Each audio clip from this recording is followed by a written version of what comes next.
Prince William and Princess Kate have this morning turned down an invitation to King Charles' traditional pre-Christmas lunch at Buckingham Palace. For more, we're joined by royal editor at ITV News, Chris Shipp, joining us from London, fighting around Christmas time in the royal family. They're just like us, Chris, aren't they? So relatable. Families in Christmas time, I mean, it is one of those things that happens every year, isn't it? Like, we're told that William and Kate aren't going, not because of the reasons that Prince Andrew isn't going, entirely different. They've already gone up to their Norfolk home, that's near Sandringham, where the royals traditionally spend Christmas Day, and they're there already, so they weren't there to take up the King's invitation for lunch today. But of course, that meant William and Kate were missing, as were their children.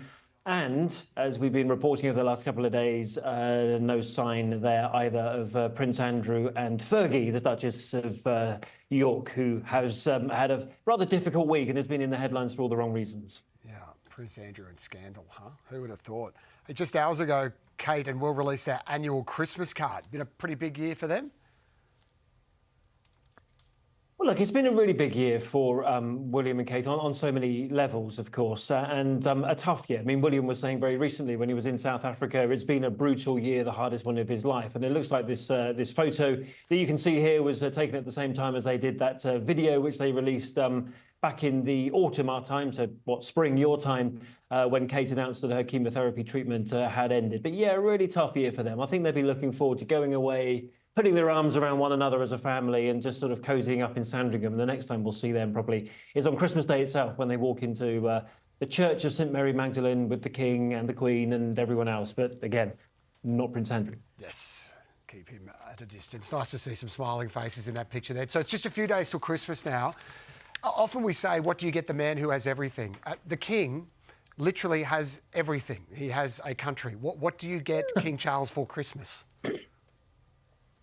You know, that is a really, really good question, because we never actually get told what they get each other. I remember being amazed a little while ago when Prince Harry was doing an interview in California with the talk show host James Corden, and he said that the late Queen Elizabeth bought his son a waffle maker.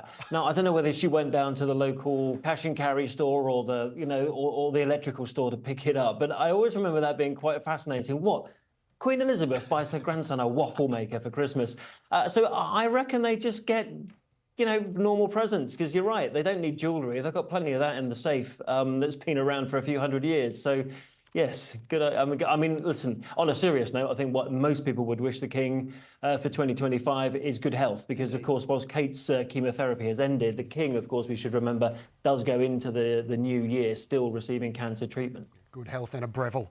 Thanks, Chris. Hey there, Today fans. Sarah and...